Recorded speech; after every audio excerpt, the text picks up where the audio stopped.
Boa tarde, Cosme.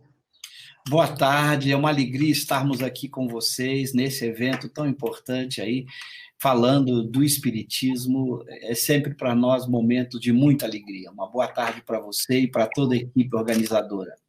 Obrigado, Cosme. Eu lembrava aqui que há pouco mais de um ano atrás você esteve aqui em Aracaju, no Congresso Espírita de Sergipe, passou seu aniversário conosco, se eu não estou enganado, e agora está aqui de forma virtual. Espero que possamos em breve estar juntos presencialmente.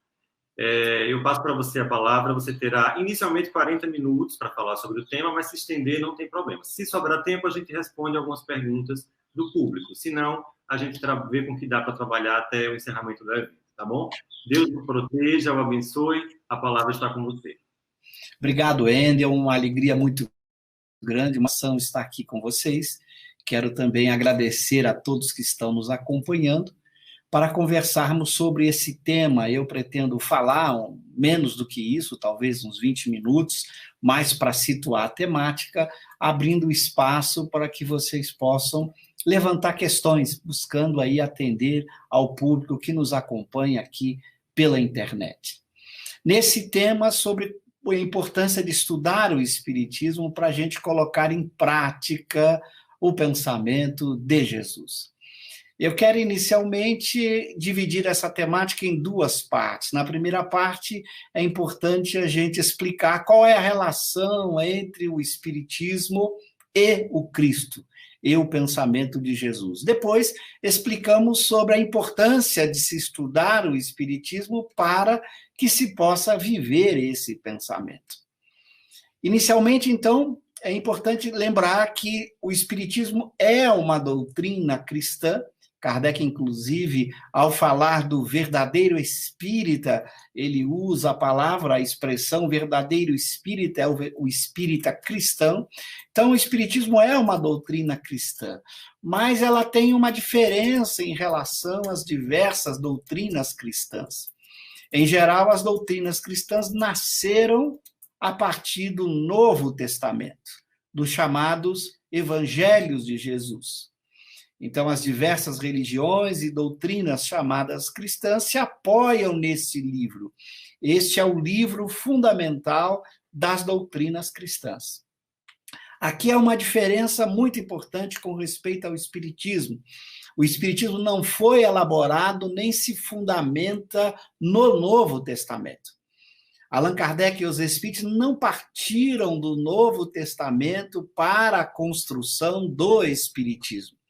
O Espiritismo tem como fundamento as leis naturais, que regulam a vida dos espíritos, seja essa vida após a morte do corpo ou durante a sua vida, a sua encarnação aqui na Terra.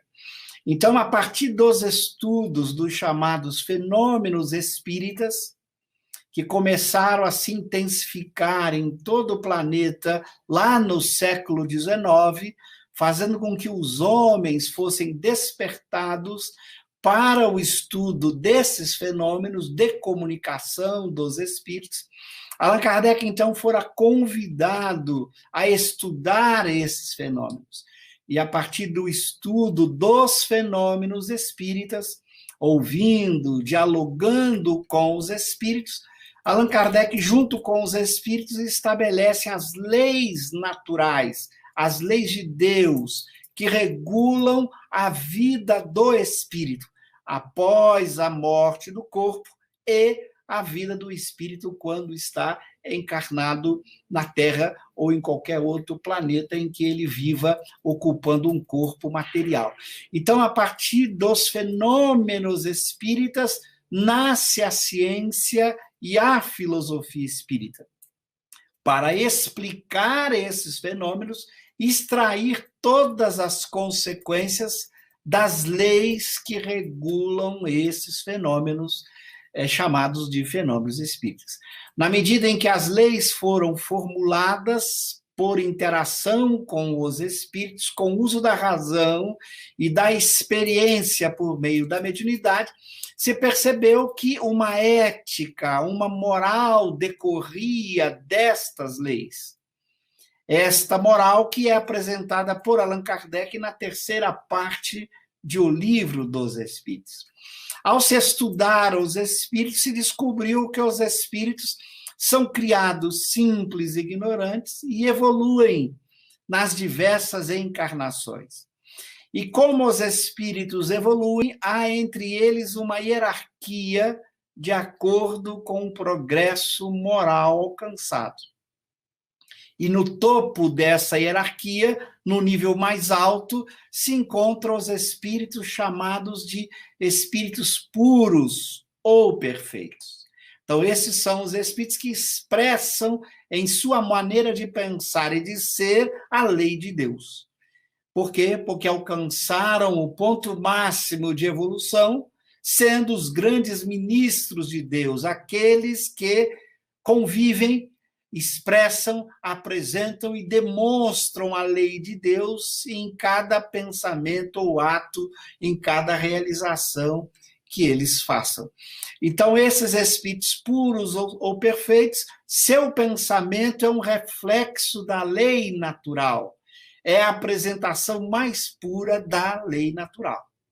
Então, quando Allan Kardec, a partir desses conhecimentos, vai estudar os espíritos, ele descobre que entre esses espíritos puros ou perfeitos havia um que encarnou na Terra e que recebera o nome de Jesus. Então, Jesus, dentro da visão espírita, é um espírito puro ou perfeito, que tem como pensamento a própria lei de Deus. Aqui nós caminhamos, então, para entender a relação entre o Espiritismo e Jesus. O Espiritismo não partiu do pensamento de Jesus, ele chegou ao pensamento de Jesus. Porque, ao construir a moral espírita apoiada em leis da natureza, em leis de Deus, claro que essas leis de Deus teriam que ser as leis de um espírito puro ou perfeito. Por quê? Porque os espíritos puros ou perfeitos expressam essas leis de Deus. Então, veja que o Espiritismo chegou ao pensamento do Cristo partindo das leis naturais. E esta coincidência entre a moral proposta por Jesus e a moral apresentada pelo Espiritismo é uma decorrência de que ambas são leis naturais. O Espiritismo partiu das leis naturais, chegando à moral, que era a moral que um espírito puro ou perfeito que Jesus havia proposto. Então, esta é a primeira grande relação entre o Espiritismo e o pensamento do Cristo. Então, o Espiritismo é cristão não porque partiu lá do Novo Testamento, mas porque chegou no pensamento de Jesus por meio das leis naturais que regulam a vida dos espíritos. E a partir deste momento, se descobre ainda um outro elemento que vincula o Espiritismo com o próprio Cristo. Quando a gente lê no Novo Testamento a promessa de Jesus de que enviaria o Espírito de verdade, o Consolador, que ficaria eternamente conosco, esse Espírito de verdade vai, então, no século XIX, ser o responsável por trazer o Espiritismo aos homens, por exatamente dirigir o movimento que deu origem ao próprio Espiritismo.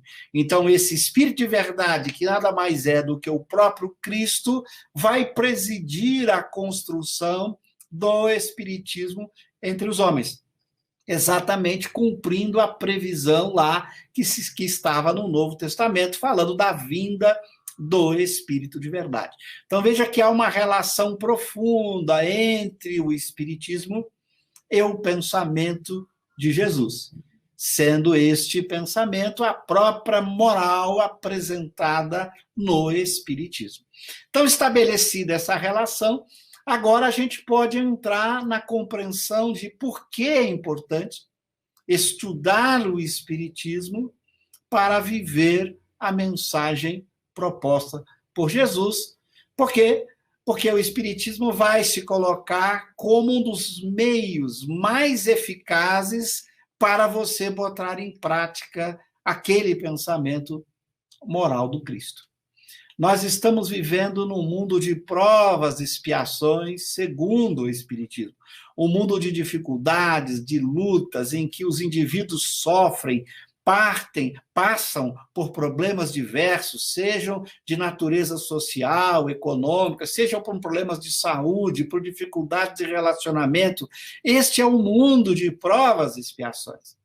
Uma das formas muito importantes de você conseguir viver da melhor forma possível neste mundo de provas e expiações é compreender a própria realidade espiritual por trás deste mundo de provas e expiações.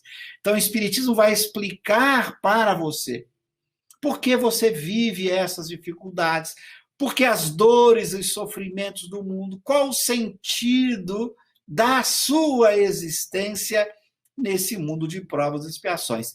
Então, ao explicar para você o sentido da própria vida, explicar tudo isso que você vive, você começa, a partir do conhecimento espírita, a ter consolo, a ter orientações que lhe dão forças para encarar a vida corporal com todas as dificuldades. Você compreende que está aqui apenas de passagem por este mundo de provas e expiações, para aprender, para crescer. Você não é o corpo físico, você é uma alma imortal que prossegue indefinidamente no seu processo evolutivo.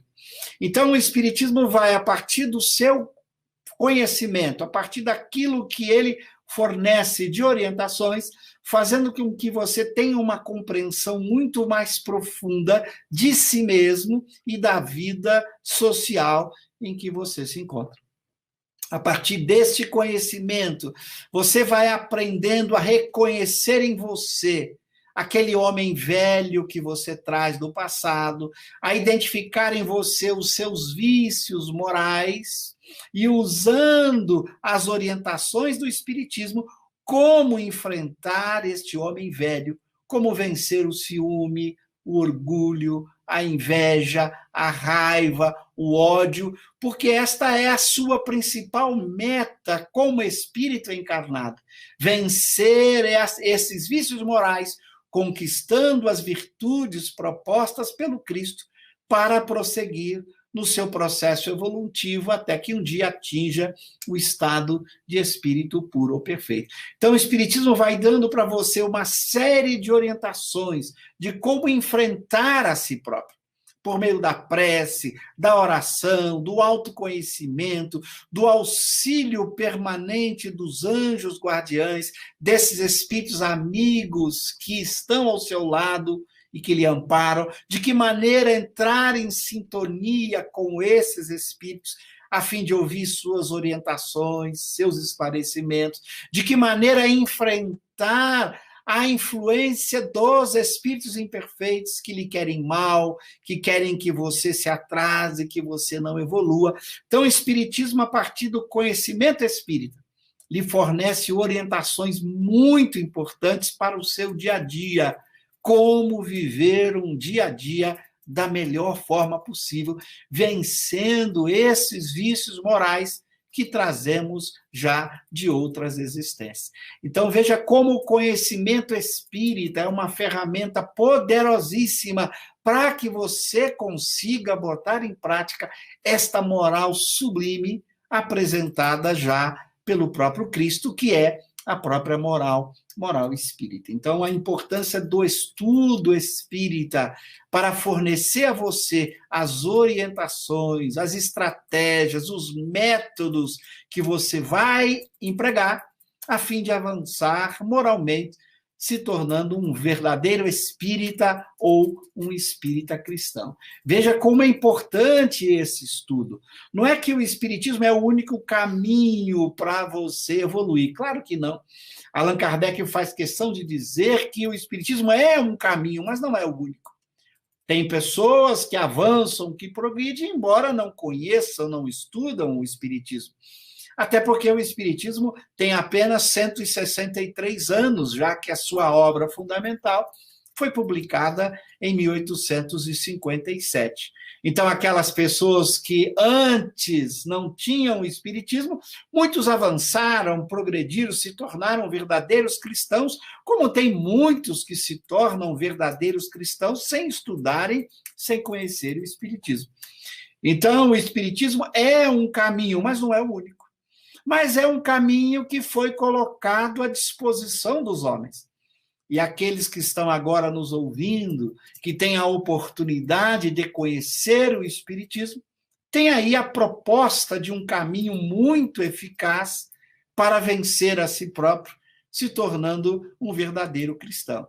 Então, esta oportunidade está sendo dada deste conhecimento em linguagem simples, rica, profunda, que é a linguagem que Kardec e os Espíritos apresentam em suas obras. Você consegue estudar e entender este pensamento. Não depende esse estudo de nenhum conhecimento intelectual prévio, você não precisa ter curso superior, não precisa saber filosofia, psicologia, nenhuma ciência do mundo para estudar e viver o espiritismo. Então, é um caminho que Deus ofereceu aos homens, numa linguagem moderna, científico-filosófica, apoiada na razão, no argumento. Então, aqueles que têm a oportunidade de conhecer este caminho, façam bom uso deste caminho.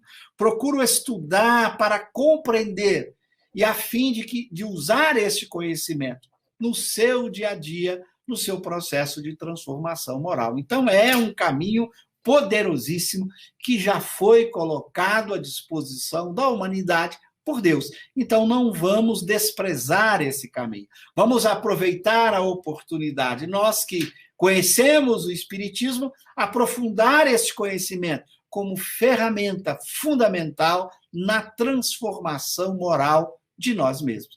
Então, não é apenas um conhecimento para deleite intelectual, para prazer intelectual, mas, fundamentalmente, um conhecimento para se colocar em prática, para vivermos este ensinamento, nos tornando verdadeiros espíritas ou espíritas cristãos, porque são aqueles exatamente que botam em prática este conhecimento que Kardec e os espíritos nos legaram em suas obras, nas obras fundamentais do Espiritismo. Então, veja, com isso, a gente encerra aqui essa primeira parte, levando vocês a refletir na importância de compreender o Espiritismo a fim de viver o seu ensinamento, ok?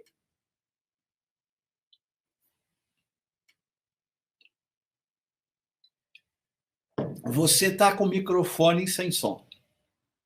Obrigado.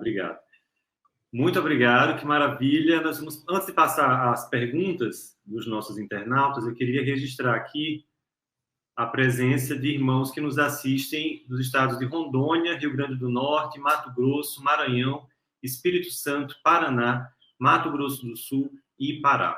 Muito obrigado a atenção de todos vocês, trazendo energia para nós na realização desse evento.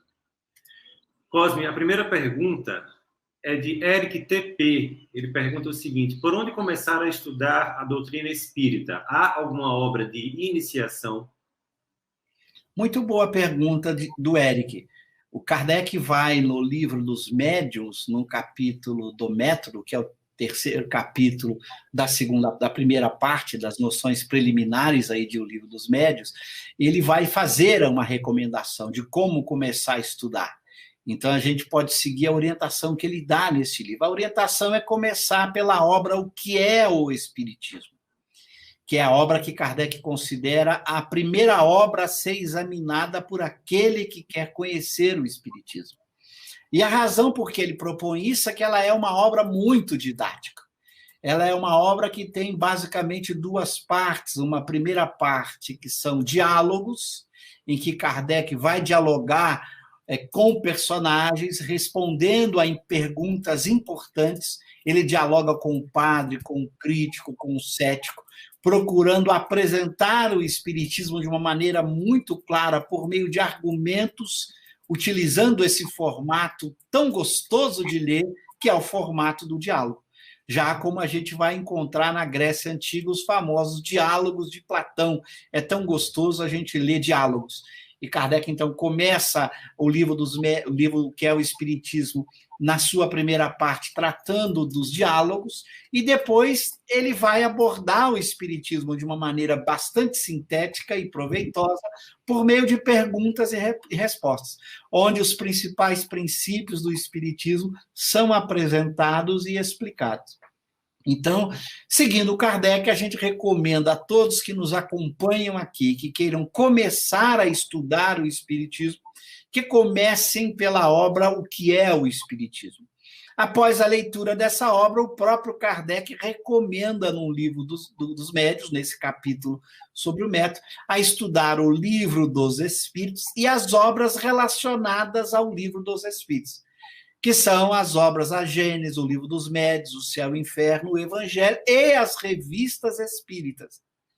Tudo isso você pode estudar gratuitamente pela Kardecpédia. É só botar kardecpedia.com.br ou baixar o aplicativo Kardecpédia, que você vai poder estudar todas essas obras, como Kardec propõe, relacionadas entre si. Você pode começar pelo que é o Espiritismo, o Livro dos Espíritos, estudando as obras relacionadas entre si, que é a maneira que o próprio Kardec sugere de como começar a estudar o Espiritismo, ok?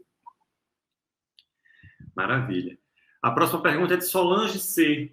Ela pergunta qual o caminho para chegarmos a ser espíritos bons.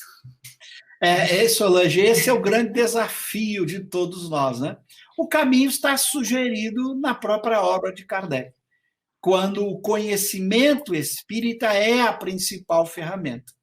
Então, a partir deste conhecimento, cada um vai colocando em prática de acordo com aquilo que ele próprio é, com a sua própria experiência de vida, com aquilo que ele traz do passado. Por isso, cada indivíduo vai usar o conhecimento espírita de forma diferente, utilizando para si aquilo que é mais adequado. Então, você, a partir desse conhecimento amplo sobre o que é o espírito, sobre as leis naturais, as leis morais, as relações dos espíritos com os homens, sobre o anjo guardião, sobre a importância da prece, sobre a importância do autoconhecimento, de vencer os vícios, quais são esses vícios mais importantes que têm que ser vencidos, como conquistar as virtudes, como praticar a caridade, ou seja, esse conjunto de ensinamentos vão ser ferramentas que cada um agora vai, por conta própria, saber, olha, nesse contexto da vida eu vou aplicar essas ferramentas, nesse outro contexto eu vou aplicar essa outra. E este conhecimento é um conjunto extraordinário de ferramentas que cada um vai adaptar para a própria mudança interior, para a sua transformação moral. Ele vai descobrindo como enfrentar os vícios mais graves, se o problema dele é mais com a inveja, com o ciúme, com a raiva, qual é o problema mais grave que ele tem que enfrentar na sua vida, se ele precisa ter mais resignação, se ele precisa fazer o que para se transformar. Cada um vai identificar isso em si, buscando aplicar o conhecimento espírita como ferramenta muito importante para essa transformação moral. Então, não é nada mágico, não tem uma fórmula que você vai aplicar, não tem nenhum ritual que você vai usar, é esse esforço de descobrir como aplicar o conhecimento espírita na sua própria transformação moral, ok? A próxima pergunta é de José Carlos Nicolau. Ele pergunta o seguinte: podemos dizer que o Espiritismo comprova cientificamente a moral de Jesus?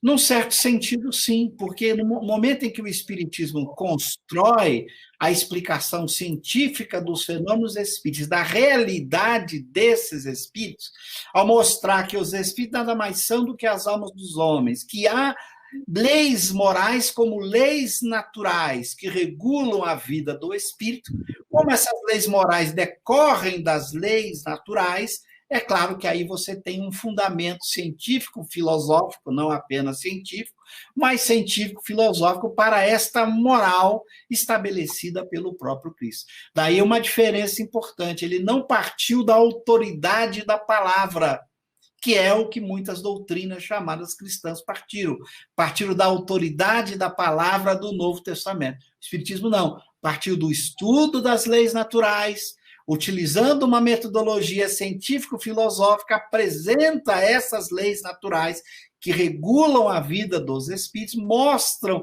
que essas leis morais são leis naturais, portanto, são verdades que possam ser alcançadas pela ciência e pela filosofia. A partir daí, então, a moral, chamada moral cristã, o pensamento moral de Jesus, encontra um fundamento científico-filosófico na ciência, na filosofia espírita, ok? Aproveitando que estamos falando em leis morais, a pergunta é de Décio Norberto Gomes é se a aplicação das leis morais garante a felicidade dos homens. Isso é muito importante. Às vezes nós ficamos perguntando sobre a felicidade, né? Quem é que não questiona sobre a felicidade? Porque é o grande desejo de todos nós, né?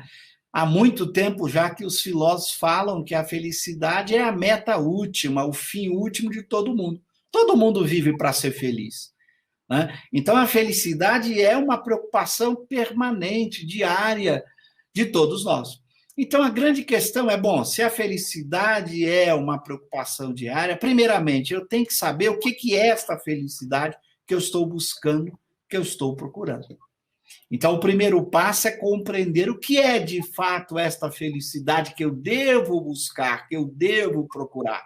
Como separar esta felicidade verdadeira simplesmente do prazer ou dos momentos felizes que o indivíduo possa viver?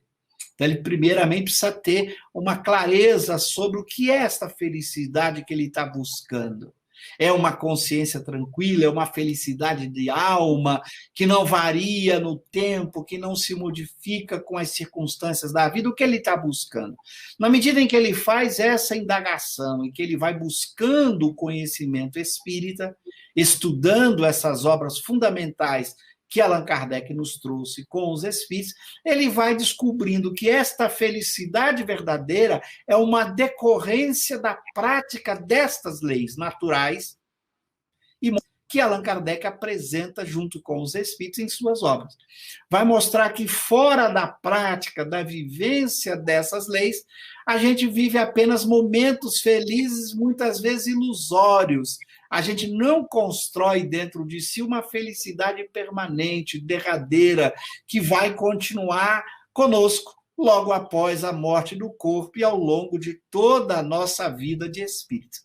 Não adianta ter momentos felizes de curta duração, é preciso ter felicidade permanente, constante, onde você estiver, no contexto que você está vivendo, encarnado, fora do corpo, daqui a 100 anos, daqui a 1000 anos, o que você deve buscar? Esta felicidade verdadeira que nunca vai deixar de estar no seu mundo interior. Esse sentimento de consciência tranquila, de alegria e de paz que nasce da prática da lei de Deus. Então, aquele que se esforça por botar em prática essa lei moral, ele vai construindo essa felicidade verdadeira e definitiva dentro de si.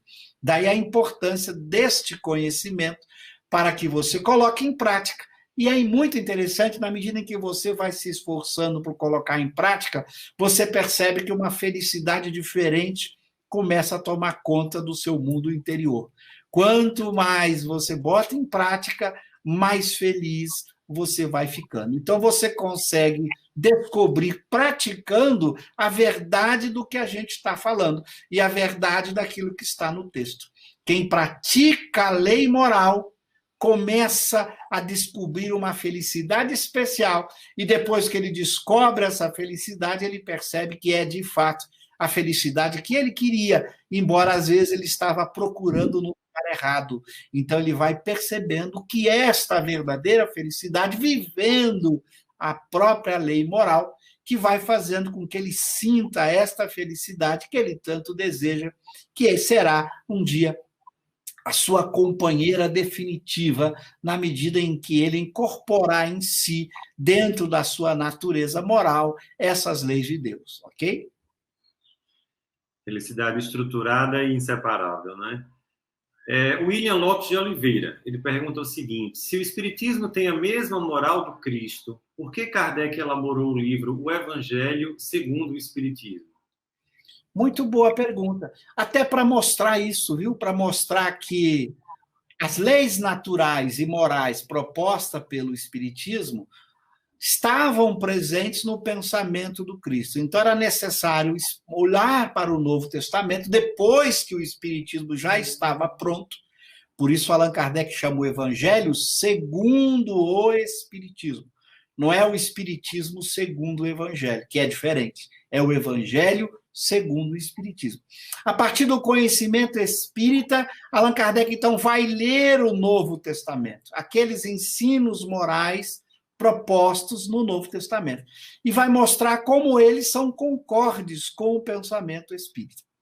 Como é possível o Espiritismo fazer uma leitura do Novo Testamento, extraindo dali o pensamento moral desse espírito puro ou perfeito chamado Jesus. Então, a importância de usar o Espiritismo como ferramenta para interpretar esse livro tão importante da história da humanidade, ou esses livros chamados de Evangelhos de Mateus, Marcos, Lucas e João. Então, Kardec nos ensina como ler esses livros segundo o Espiritismo, mostrando, então, que este pensamento de Jesus é o reflexo da lei natural e que, portanto, como o Espiritismo partiu da lei natural, ele iria chegar neste pensamento, porque o pensamento também era a expressão da lei de Deus. Com isso, ele mostra algo muito simples, que esse Jesus, de fato, era um espírito puro ou perfeito, porque o seu pensamento é a expressão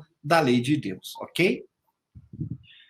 A pergunta de José Carlos Nicolau está relacionada a essa. Ele pergunta o seguinte: se a moral do Cristo já se encontra há 2000 anos na Terra, qual seria a necessidade da moral espírita? Muito boa essa questão.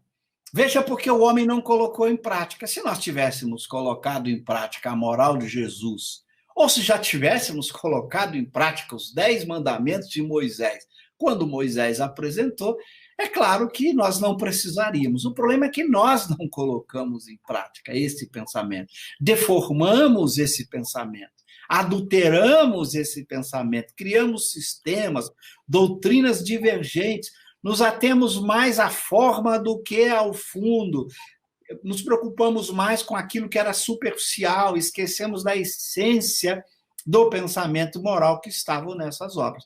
Então, neste momento, Deus veio ao nosso socorro. Olha, como vocês não conseguiram botar em prática aquele pensamento, eu agora vou enviar este pensamento numa linguagem moderna, sem parábolas, porque vocês poderiam alegar o seguinte: aquele pensamento estava envolto em parábolas, não era um pensamento direto, podia ter dado margem a várias interpretações. Tá bom, agora eu vou enviar uma doutrina científico-filosófica sem linguagem parabólica, direta, linguagem simples, científica, moderna, bem construída, para que vocês agora não possam alegar o seguinte: olha, eu não entendi o pensamento do Cristo. Agora ele está sendo colocado, apoiado numa construção científico-filosófica muito precisa, muito bem desenvolvida. Além do mais, como o próprio Cristo lembrou à época, ele não podia dizer tudo. Então, além de explicar aquele pensamento, era preciso completá-lo, e além, porque Jesus falou há 2000 anos, aquela época a humanidade não estava preparada para ouvir o ensinamento completo, não podia compreender o que é a vida espiritual, o que era a alma, o que é viver após a morte do corpo. A humanidade precisava de figuras muito materiais, ela não tinha um preparo científico-filosófico que fosse capaz de ensinar aquilo que Jesus não pôde ensinar em sua época, porque não era o momento. Então, o Espiritismo não veio apenas para apresentar este pensamento do Cristo, mas para ensiná-lo agora de uma forma muito mais ampla, muito mais completa do que aquilo que se encontra lá no Novo Testamento. Então, ele veio completar, desenvolver, explicar numa linguagem nova aquilo que estava lá numa linguagem figurada, ou que estava apenas de uma forma tão densa, em princípios tão densos, que o homem não tinha condição de sozinho extrair todas as suas consequências. Então, veja a importância do Espiritismo.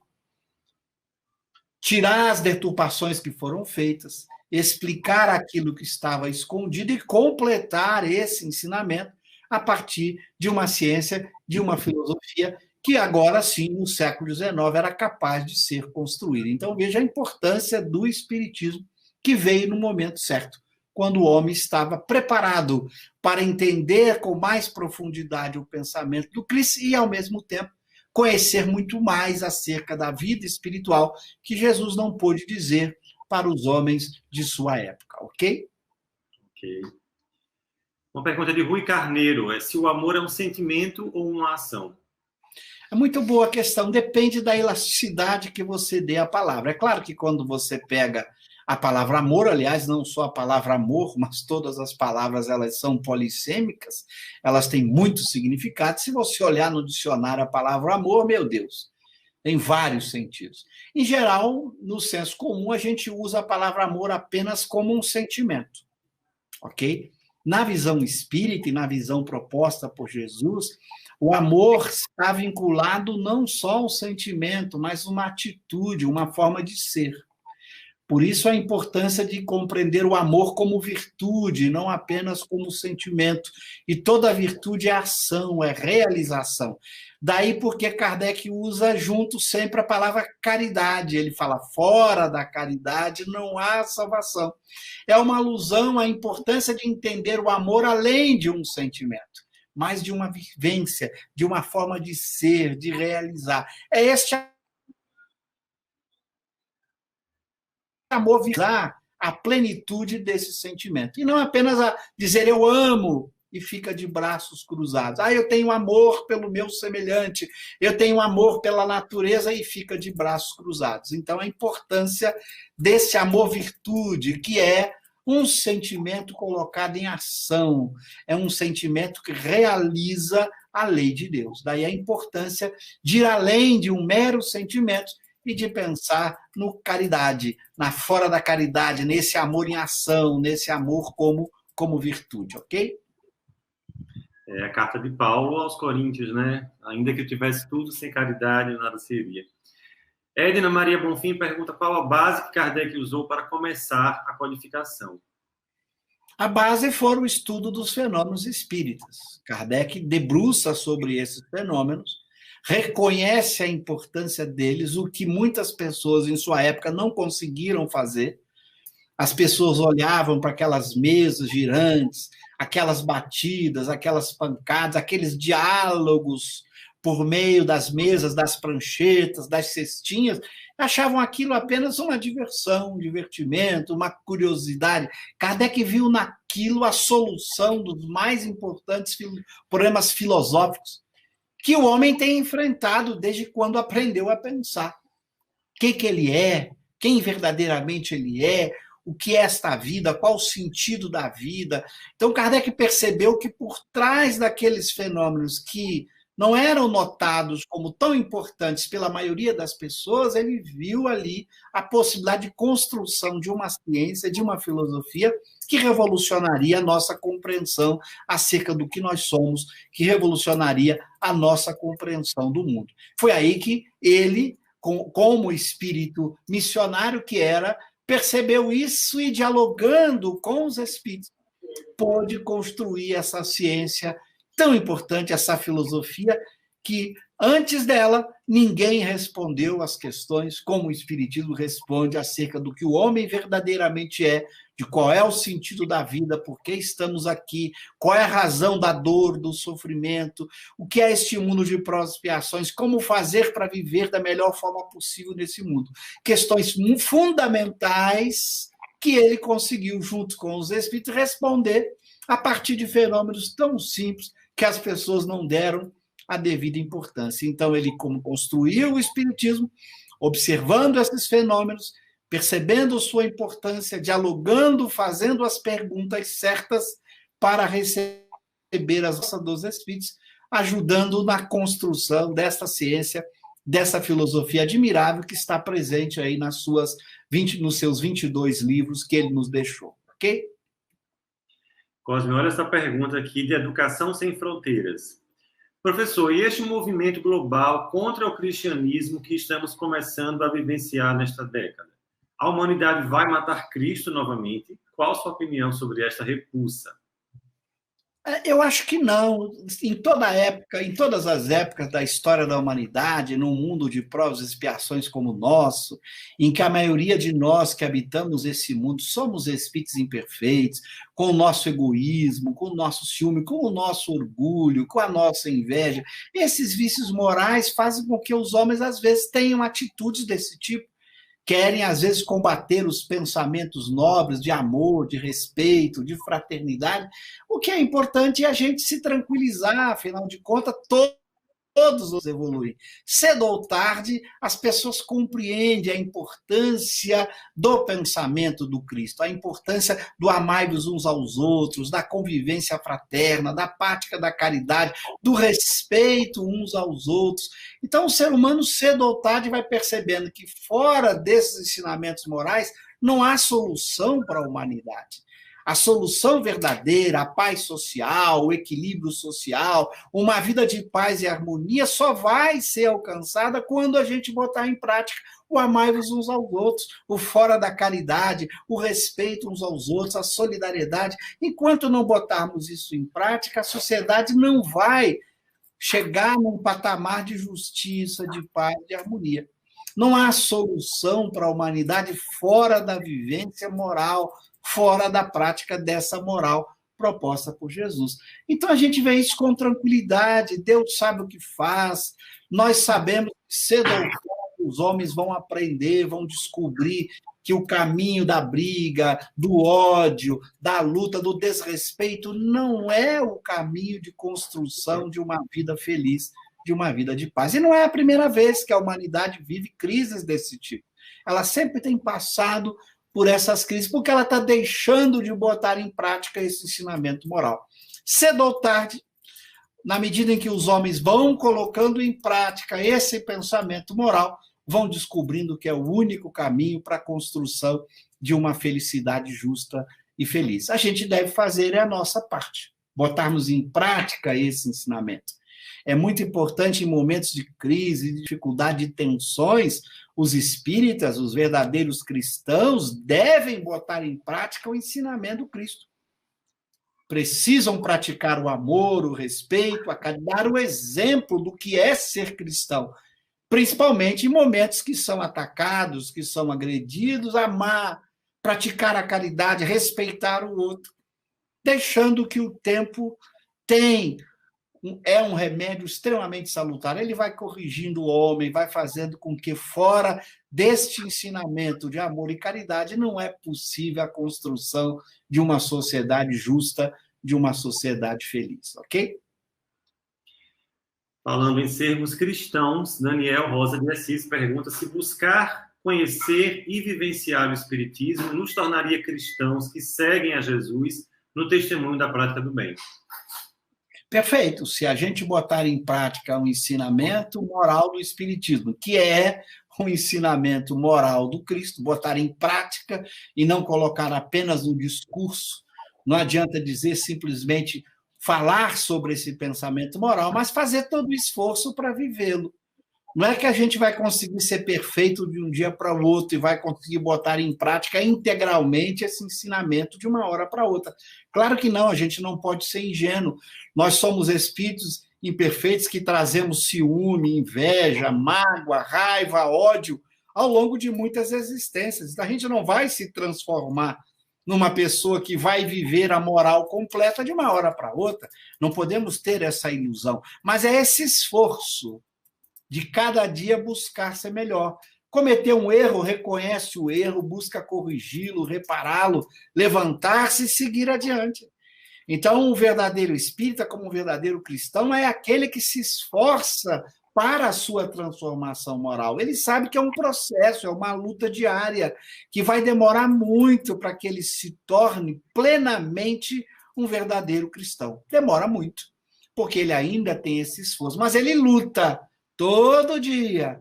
Ele quer ser melhor, ele se esforça, ele não aceita o orgulho dele, ele não aceita o ciúme, ele não aceita a inveja, ele não aceita sentimentos ruins, mas ele às vezes os tem.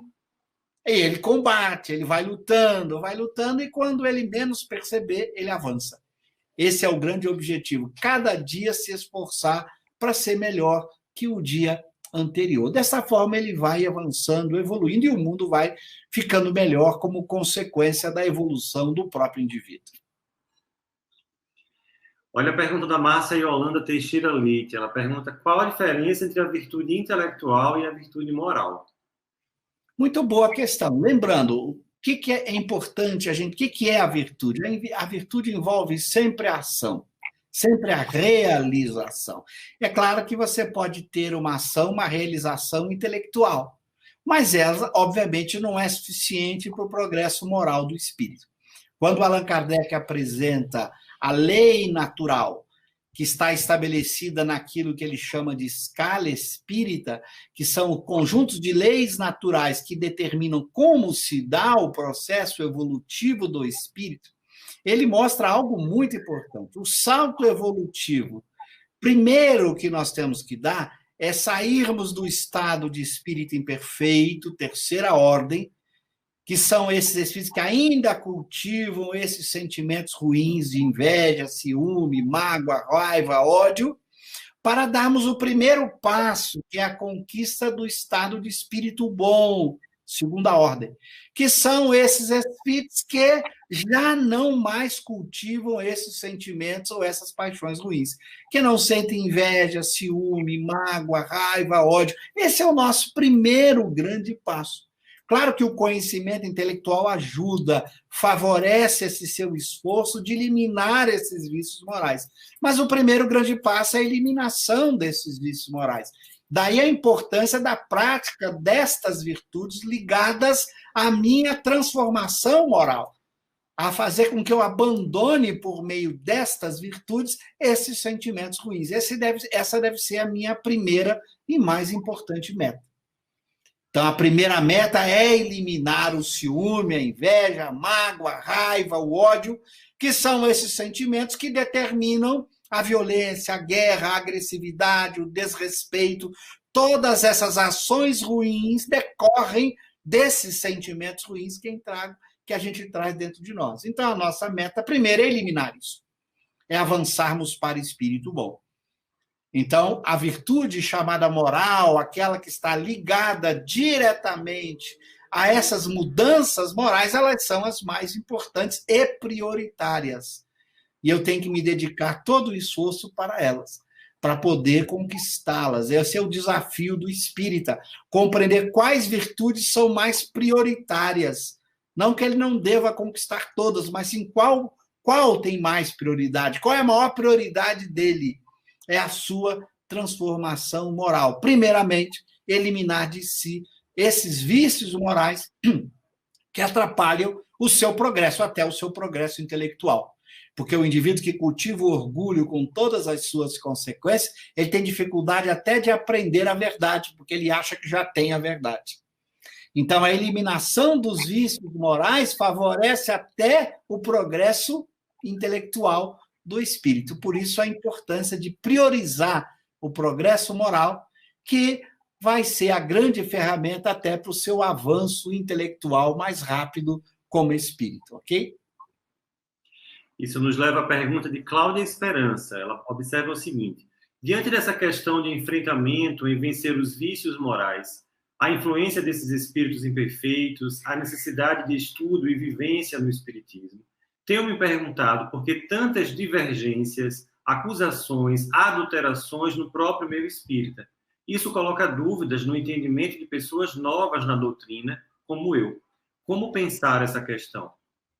Muito boa questão. Kardec, ao tratar dessas questões, ele trata disso tudo que ela colocou aí na Revista Espírita e em outros lugares, ele fala da importância dos espíritas viverem e praticarem a caridade.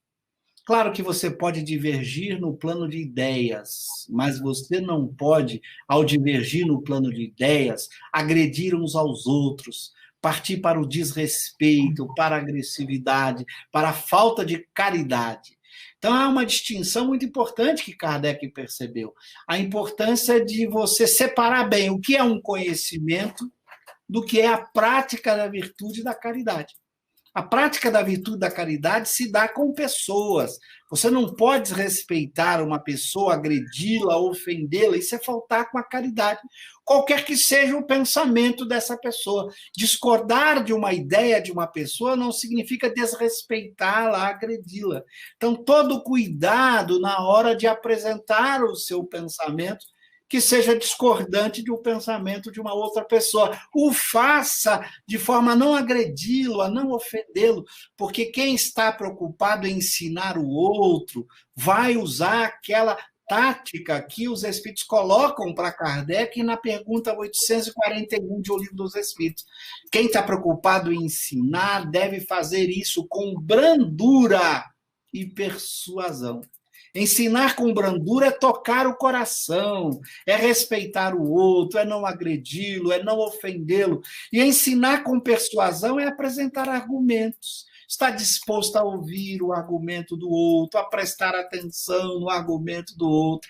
Então, esses cuidados para a gente não confundir a divergência intelectual com a prática da caridade. E Kardec vai dizer, se dois grupos estiverem divergências, ficarei com aquele que mais caridade demonstrar. Então, veja a preocupação de Kardec quando havia divergência intelectual.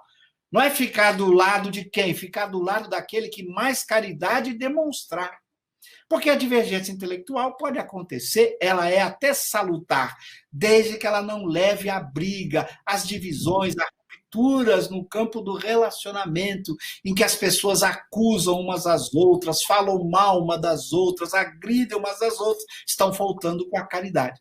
E Kardec disse, se aquele grupo faltar com a caridade, não fico com ele. Ficarei com aquele grupo que maior caridade demonstrar. Então, todo o cuidado de cada um de nós, quando vamos apresentar nossas ideias, nossos pontos de vista, apresentemos com argumento, com respeito ao ponto de vista contrário, sem agredir a pessoa, sem ofendê-la, sem se colocar como se a gente fosse o dono da verdade, apresentando o pensamento com os seus argumentos, lembrando sempre que o mais importante é que a gente jamais deixe de pecar com a caridade, jamais deixemos de ser caridosos, sejam com espíritos, sejam com os homens, respeitar ideias diferentes, trabalhando sempre para que a gente nunca descuide da caridade, do amor ao próximo, do respeito àquele que pensa diferente de nós. Então, se a gente toma esse cuidado, podem até ter posições divergentes, o que é natural, mas não podem haver brigas, lutas, conflitos entre as pessoas, porque têm ideias diferentes, ok? Agora nós vamos encerrar com a seguinte pergunta de Jones Elias de Oliveira. O Cristo afirmou, conhecereis a verdade e a verdade vos libertará. O conhecimento da verdade é possível no estágio evolutivo em que nos encontramos? A verdade relativa a esse estado, sim. Lembrando que você tem a cada momento a capacidade de conhecer a verdade a partir das ferramentas que você dispõe. Veja o progresso da própria ciência, em que ela vai alcançando paulatinamente visões mais completas. O conhecimento vai se ampliando, vai se completando, vai fazendo ajustes. Então é possível você conhecer a verdade passo a passo. A cada passo que você dá, você vai aprendendo. É assim que a razão, como ferramenta importante que Deus nos deu. Você vai descobrindo a verdade de certas ideias, de certos pensamentos. Você vai percebendo como determinados pensamentos são eternos, já construindo uma verdade sólida. Por exemplo, amai-vos uns aos outros. O fora da caridade não há salvação. Vários elementos morais que você vai tendo certeza de que, se colocar em prática, é a melhor solução para uma vida feliz. Então, você vai aprendendo, você vai adquirindo esse conhecimento passo a passo. Agora, a verdade completa, absoluta, é claro que ela não é patrimônio nosso. Ela é patrimônio dos espíritos puros, daqueles que estão vinculados diretamente com Deus, porque ela é patrimônio de Deus. Mas a gente vai aprendendo aquilo que Kardec chama as verdades práticas, aquela que a gente vai conquistando passo a passo, ampliando, crescendo, aprendendo e botando em prática. E essa é possível a cada momento de nossa vida, a cada estágio evolutivo em que a gente se encontra, ok? Maravilha, Cosme. Nós queremos agradecer a coordenação de estudos espíritas da Federação Espírita de Sergipe, agradece de todo o coração pela sua participação generosa aqui conosco, por partilhar conosco todo o conhecimento adquirido ao longo de tanto tempo, tanto esforço, tanto trabalho. Né? Foi um presente para nós sua presença aqui na tarde de hoje. Né? Receba o nosso abraço, o nosso carinho, os votos de muitas bênçãos, de muita proteção da espiritualidade, para que você consiga continuar por muito tempo levando esse trabalho, né, aos corações tão necessitados de verdade, né, como a gente sabe, de luz, de paz, de determinação, de acordo com a obra deixada por Kardec para nós, que é a codificação do Evangelho de Jesus. Receba o nosso abraço e o nosso carinho. Obrigado, Wendel, obrigado a todos aí da Federação, é uma alegria muito grande estar com vocês aqui no virtual. Eu adoraria estar aí no presencial, como fomos várias vezes, nos abraçarmos aí. Um carinho especial para todos vocês, que vocês também continuem nesse trabalho tão importante de levar o Espiritismo para o mundo. Parabéns a toda a equipe organizadora, a todos esses parceiros aqui, as redes todas que estão aí como parceiros, divulgando os eventos espíritas para que as pessoas que estejam em casa por conta da pandemia possam aproveitar o tempo, né? Estudando, pensando, refletindo, orando, agradecendo a Deus, para que a gente possa, todo mundo junto, vivendo esse ensinamento, fazer uma humanidade cada dia melhor. Então, muito obrigado a vocês, parabéns. Aqueles que estão nos ouvindo, a Lília aqui pede para lembrar que às 19h30 também teremos uma live com os amigos espíritas lá do Panamá. Quem quiser participar conosco, será um prazer também estarmos juntos conversando sobre a obra de Kardec. Um abraço a todos, que Deus nos abençoe, que a gente possa fazer todo o esforço, todo dia, para botarmos em prática esses ensinamentos. Muito obrigado, um abraço a todos.